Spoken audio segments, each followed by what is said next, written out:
So, kung applicable siya sa mga ganong klaseng krimen, para sa akin, it should also apply to verbal crimes like grave threats. Kasi 'di ba, parang kung pinagbabantaan yung buhay mo ng gobyerno, uh, justified ka in using a verbal threat to repel that threat against your life and the threat against uh, your family's lives. Dito po sa presentasyon ng witness, sa tingin niyo po irrelevant ang witness? Why not panoorin na lang ng buo, maglatagan na lang kung ano ba yung konteksto na sa panig, lalo na sa depensa at sa prosecution naman, i-emphasize nila na talagang merong na-commit. Kasi parang nandun pa yung pinag-uusapan sa paano na preserve yung yung pag-handle ng video, bakit hindi kinuna ng yung mga ganun pa ang napag-uusapan na attorney. Oh, actually,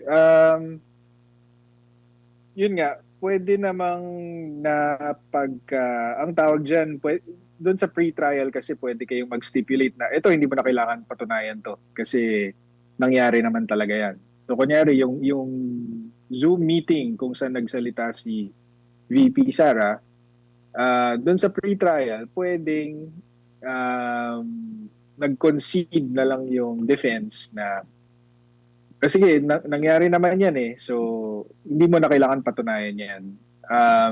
So, mapapabilis sana yung takbo ng trial. Pero, mukhang one of the strategies na ginagamit ng defense is all available defenses, which is well within their right. Di ba ho? Kasi, totoo naman eh, ako, bilang observer, madaling magsalita kasi wala ako sa lugar nila eh. 'Di ba?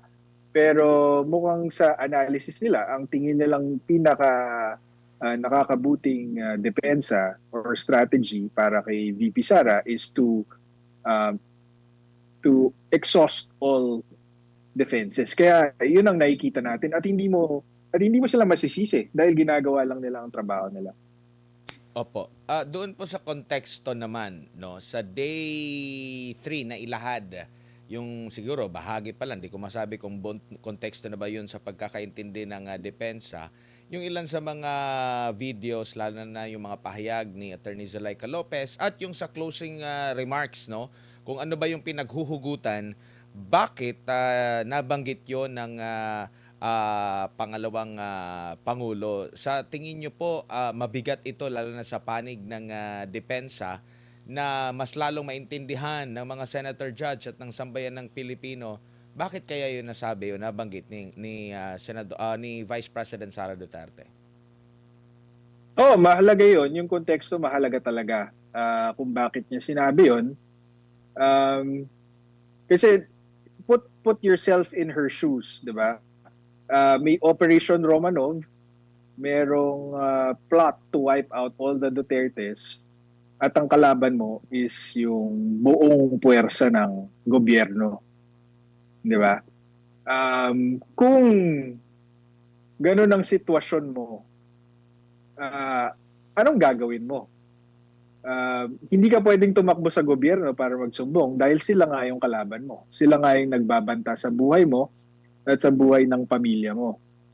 So, para sa akin, pwedeng parang naging bluff niya ito. Kumbaga, wala akong ibang matatakbuhan eh. Hindi ko kayo pwedeng pagsumbungan dahil kayo din yung isusumbong ko. So, tatakutin ko na lang kayo. Iba-bluff ko na lang kayo na pagka ginawa niyo sa akin to, may balik sa inyo. So, tingin ko sa akin, hindi yun krimen. Tapos hindi naman ito, Admar, hindi naman ito parang gawa-gawa ko lang, ano. Kung kung narinig mo na yung principle na self-defense, kunyari kapag nakapatay ka ng tao, uh, walang krimen, exempted ka from, there's no crime committed if you did it in self-defense or defense of a relative or even defense of a stranger. Yan ang sinasaad sa batas. Basta may mga elements yan eh. Una yung unlawful aggression. Ibig sabihin sa may banta sa buhay mo or may banta sa buhay mo na illegal. Tapos pangalawa, yung ginamit mong pangsangga or pangtabla doon sa banta sa'yo, reasonable yung ginamit mong pangsangga or pangtabla, reasonable force. Tapos pangatlo, walang uh, walang sufficient provocation, meaning hindi ikaw yung nag-odyok sa kanya na pagbantaan ka, hindi ikaw yung nauna, 'di ba? So applicable 'yan sa jurisprudence, paulit-ulit 'yan, malinaw 'yan na applicable sa mga physical crimes like murder, 'di ba? Or even physical injuries. Kunyari ginugulpi ka, para depensahan yung sarili mo, lumaban ka tapos nagulpi mo yung kalaban mo, self-defense yun.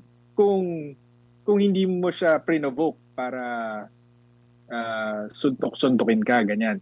So, kung applicable siya sa mga ganong klaseng krimen, para sa akin, it should also apply to verbal crimes like grave threats.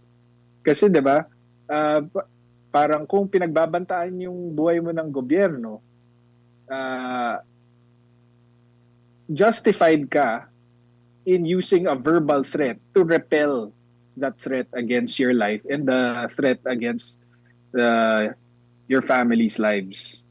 Di ba? Opo.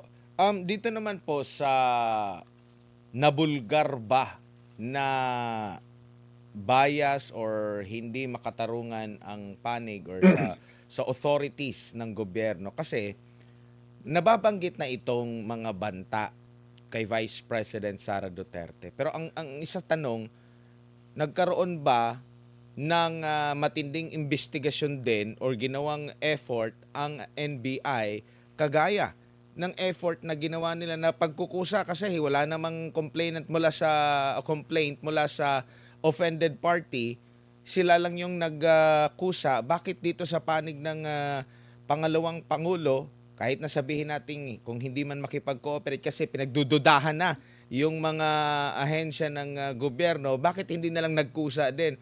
So naisiwalat din ba dito, attorney, yung ganong senaryo sa kasalukuyan ng ating gobyerno? Hindi ko lang napanood ng buo, no? Yung day 2 and day 3 sa haba. Pero kung hindi ako nagkakamali, parang walang uh, kinumpirma ba ng NBI na hindi sila nag-imbestiga doon sa threat na yung banta sa buhay naman ni Vice President Ang Sara ang at nabanggit lang ng kasi, pamilya niya. oo, ang nabanggit lang kasi meron daw pero hindi na nagkaroon ng follow-up question eh. Pero pagpalagay natin na kung hindi man makipag-ugnayan, kasi magdadalag isip kung pagbabasahin mo yung closing remarks, nandun na talaga yung ano eh, parang tinanggal yung kanyang proteksyon, yung kanyang mga security, nalalaman na ang kung saan siya papunta, meron ng nagpo-profiling. So kumbaga, nawala na siya ng pag-asa siguro, no, na maniwala pa, pero still like kagaya doon sa pagkukusa, yun yung question eh. Mas more doon sa pagkukusa nila na kahit hindi sila yung offended party, inimbestigahan ko ito kahit na base lang sa mga statement yung mga pahayag at umusad yung kaso, attorney. Mm. Sa akin, ang takeaway ko dyan is kung hindi sila nag-imbestiga doon sa banta sa mga Duterte, dalawa lang yan. Tinignan nila, tapos nakita nilang meron, kaya hindi nila sinasabing chinek nila, or hindi talaga nila chinek ng sadya dahil alam nilang meron. Diba? Or wala silang pake. So either kahit anong option ang piliin mo, meron talagang kakulangan yung mga otoridad. at kakulangan sa pag-imbestiga at saka sa fairness in the investigation. Opo.